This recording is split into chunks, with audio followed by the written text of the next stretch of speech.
요한계시록 2장 8절에서 17절까지 말씀 한 절씩 교독하겠습니다.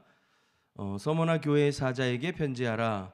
처음이며 마지막이요 죽었다가 살아나신 이가 이르시되 내가 내 환난과 궁핍을 알거니와 실상은 네가 부요한 일 자니라. 자칭 유대인이라 하는 자들의 비방도 알거니와 실상은 유대인이 아니요 사탄의 회당이라. 너는 장차 받을 고난을 두려워하지 말라. 볼지어다 마귀가 장차 너희 가운데서 몇 사람을 옥에 던져 시험을 받게 하리니 너희가 10일 동안 환난을 받으리라. 네가 죽도록 충성하라. 그리하면 내가 생명의 관을 내게 주리라. 귀 있는 자는 성령이 교회들에게 하시는 말씀을 들을지어다. 이기는 자는 둘째 사망의 해를 받지 아니하리라. 버가모 교회의 사자에게 편지하라. 좌우에 날선 검을 가진 이가 이르시되 네가 어디에 사는지를 내가 아노니 거기는 사탄의 권자가 있는 데라.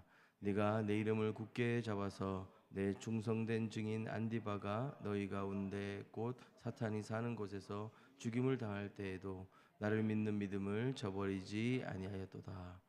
그러나 네게 두 가지 책망할 것이 있나니 거기 네게 발람의 교훈을 지키는 자들이 있도다. 발람이 발락을 가르쳐 이스라엘 자손 앞에 걸림돌을 놓아 우상의 제물을 먹게 하였고 또 행음하게 하였느니라. 이와 같이 내게도 니골라 당의 교훈을 지키는 자들이 있도다. 그러므로 회개하라. 그리하지 아니하면 내가 내게 속히 가서 내 입의 검으로 그들과 싸우리라. 귀 있는 자는 성령이 교회들에게 하시는 말씀을 들을지어다. 이기는 그에게는 내가 감추었던 만나를 주고 또 흰 돌을 줄 터인데 그 돌 위에 새 이름을 기록한 것이 있나니 받는 자밖에는 그 이름을 알 사람이 없느니라. 아멘.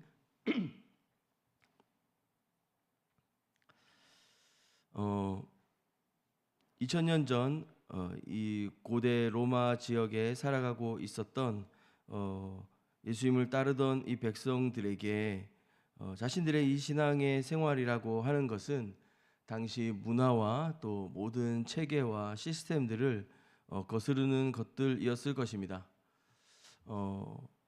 지금 우리가 기억하는 것처럼 아시아 전역에 흩어져 있는 7개 교회, 우리가 그렇게 생각하면 그 터키 전역의 그리스도인들이 이미 한국처럼 이렇게 여기저기서 교회를 공식적으로 이끌고 또 신앙생활을 해가고 그 문화를 영유하고 있을 거라고 무의식적으로 생각하기 쉽지만 당시의 교회란 굉장히 작은 그 소수의 가정교회가 대부분이었습니다. 지금과 같은 대형교회는 상상할 수도 없었고 그들이 다양한 인원 구성과 인종과 모양으로 성별로 신분 계급으로 가정에 모여서 함께 예배할 때였습니다. 그들은 그들 스스로 주류라고 생각한 적이 단 한 번도 없었던 것 같고 그리고 그 고대 로마에 있었던 수많은 종교와 신들 속에서 그들이 지키고 붙들고 살아갔던 이 믿음으로 인하여서 수많은 배척과 거절을 받을 수밖에 없었습니다. AD 90년쯤 사도 요한이 이제 이 요한계시록을 나누고 또 교회들이 받아들었을 때 이미 교회 안에 있었던 성행했던 수많은 어떤 핍박과 내외환의 어려움들 속에서 그들 스스로가 오늘날과 같은 어떤 성취되고 성공된 어떤 기독교의 문화들을 구가할 것이라는 생각이나 기대는 갖지 못했을 것입니다. 도리어 너무나 작고 다시 오시겠다고 약속하신 주님은 도대체 언제 오시나 늘 그들이 숨어서 기도하기도 하고 애달파하기도 하고 아침에 눈 뜰 때 오늘은 또 시장에 가서 내가 뭘 팔고 어떻게 먹고 살 수 있을까 염려하고 걱정하곤 했을 것입니다. 이렇게 열심히 살아보지만 우리가 지금 이렇게 하는 것으로 과연 주님 약속하신 것들이 이루어질 수는 있을까? 그리고 그분이 빨리 오시지 않으면 우리가 살아서 그분을 만날 수는 있을까? 그런 염려와 두려움들이 가득했을 것입니다. 그러나 우리가 알듯이 계시록의 7교회는 단순히 7지역의 교회만을 말하는 것이 아니라 이 땅에 흩어져 있고 그리고 스스로를 작게 여기고 중요하게 여기지 못하는 그 수많은 신자들과 믿음을 지키며 살아가는 자들에게 그 사이를 거니시며 그들을 주목하시고 세밀하게 각 교회를 살피시고 들여다보시는 우리 주 예수 그리스도께서 여전히 각 교회를 품고 계시고 우리로 끝내 그분이 하신 것처럼 이기게 하실 것이라는 것을 강조하고 보여주고 격려하고 있는 것입니다. 계시록을 받아들였던 많은 7교회 성도들은 자신들의 삶이 그 주님의 마음에 기록되어져 있고 그분이 기억하시고 그분으로 말미암아 이기게 될 것을 발견했을 것입니다. 그리고 그 소망으로 작고 연약하고 보잘것없다 생각했지만 주님이 함께 하시는 그 삶을 또 붙들어 살아갔었을 것이라고 생각됩니다. 오늘 본문에서는 서머나 교회와 버가모 교회 두 개의 교회를 설명하고 있습니다. 둘 다 구체적으로 어떤 고난과 어려움이 있었는지를 추정해 볼 수 있는 구절들이 담겨져 있고요. 특별히 서머나 교회는 책망이 없는 유일한 교회로 기록되어져 있습니다. 서머나 교회를 먼저 좀 살펴볼 텐데요. 2장 8절에서 11절이 서머나 교회에 대한 이야기들이 담겨져 있습니다. 주님은 먼저 이 서머나 교회에게 말씀하십니다. 자신을 이렇게 소개하시죠. 처음이며 마지막이요 죽었다가 살아나신 이가 이르시되. 사실은 이 한 문장에 서머나 교회 성도들은 큰 위로를 받았을 것입니다.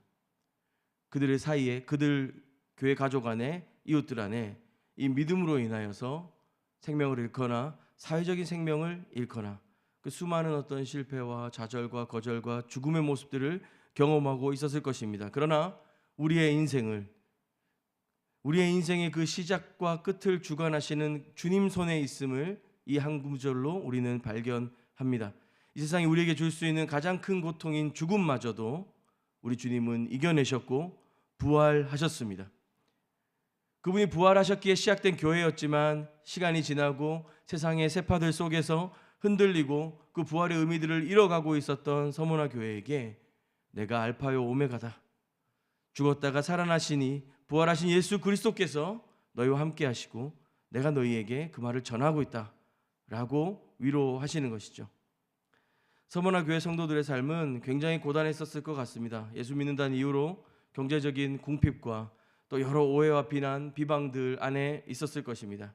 가까운 사람들로부터 때로는 가족들로부터 거절을 당했을 것이고요. 오랜 친구들로부터 또 함께 사업했던 도움자들로부터 거절당했을 것입니다. 다양한 사람들과 거대한 제국, 방대한 문화를 아우러야 했던 고대 로마, 그 로마 아래 살아갔던 예수님을 따르던 사람들은 그 세상 안에서는 배교자 취급을 받았습니다. 오늘 저와 여러분이 살아가는 세상도 보면 신앙의 원칙대로 일하고 사람들을 대하고 자녀들을 양육하고 가정을 일구어 가려면 세상과 너무 다른 길을 가는 것 같아서 외롭고 또 정직하게 살려고 하면 할수록 손해보는 것 같아 속상할 때가 많습니다. 그런데 주님께서 그런 저와 여러분의 마음을 꿰뚫어 보시며 이렇게 말씀하십니다. 9절입니다. 내가 너희의 환난과 궁핍을 알거니와 실상은 너희가 부요한 자니라. 무슨 말입니까? 내가 다 안다. 세상과 너희가 스스로를 판단하고 생각하고 정의하고 결정하는 것들, 지금 막상 당하고 있는 환난과 궁핍과 어려움들 속에 있는 것, 그러나 너의 실제 정체성, 너희가 누구인가 하는 것은 너희는 부요한 자이다 라고 하는 것입니다. 누구도 알아주지 못하는 것 같은 내 속 깊은 눈물과 오랜 기도들을 주님께서 다 알고 계십니다. 세상의 눈에는 부족하고 연약해 보이고 잘 안 되는 것 같고 거절되는 것 같은 모든 시간들이지만 주님이 보시기에는 우리가 가장 부요한 자다라고 선언해 주시는 것이죠.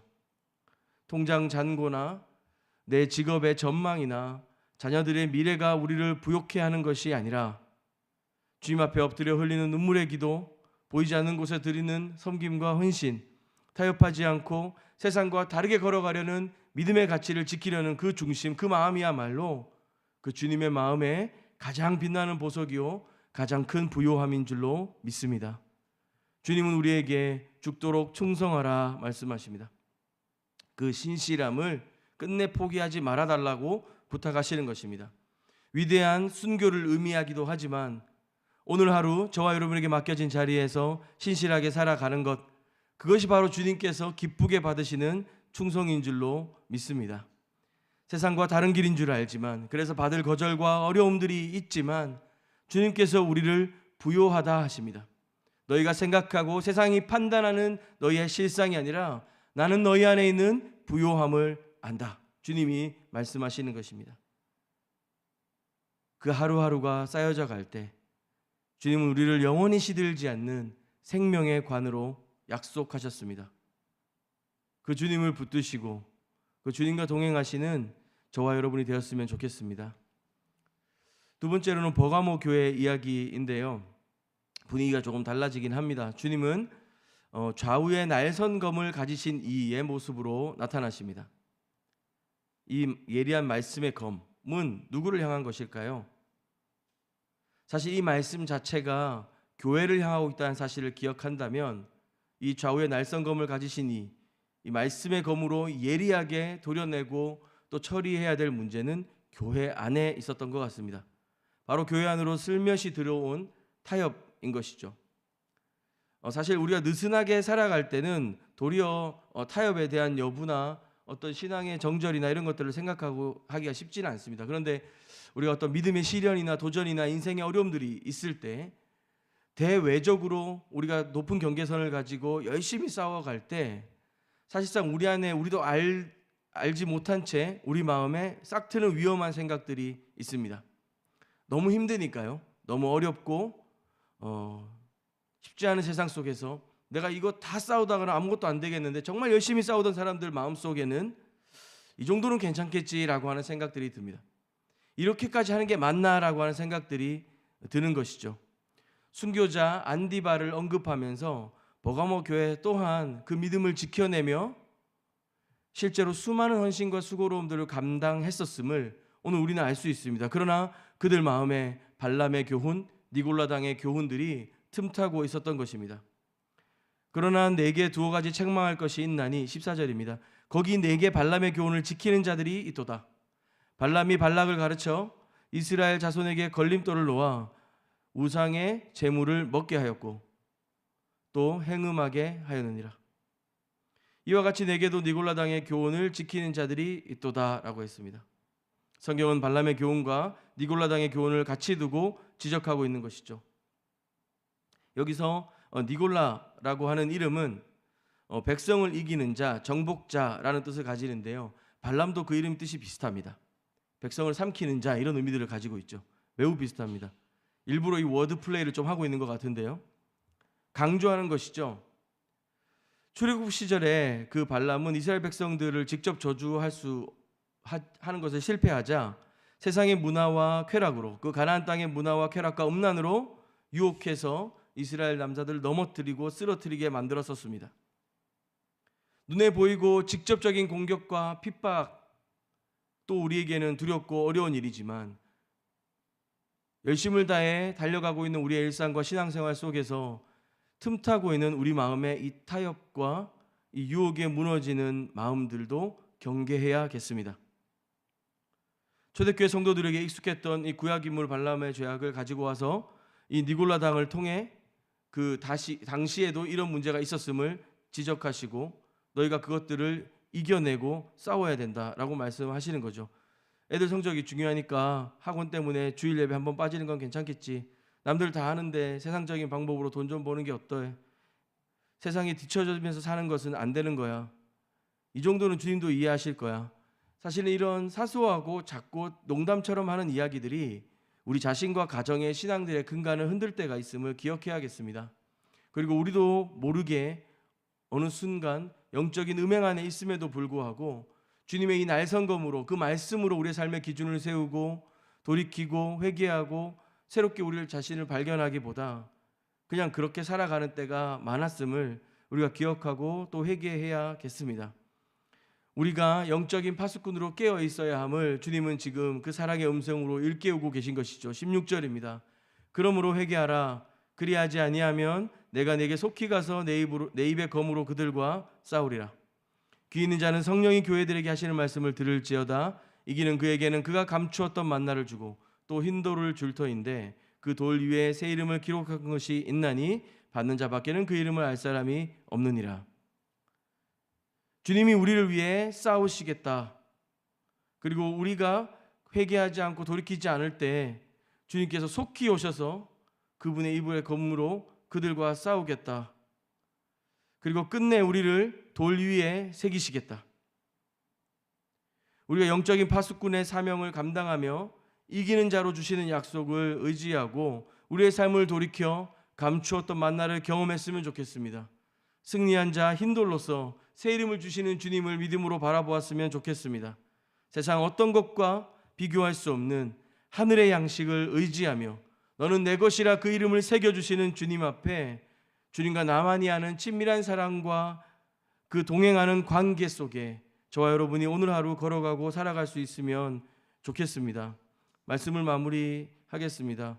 어떤 모습이든 우리가 살아가는 우리의 일상들이 쉽지 않고 단순한 것은 없을 것입니다. 오늘 서머나 교회와 버가모 교회를 보면서 세상이 다 알아주지 못하는 상처와 눈물 속에 기도하고 계시는 성도님들이 생각났습니다.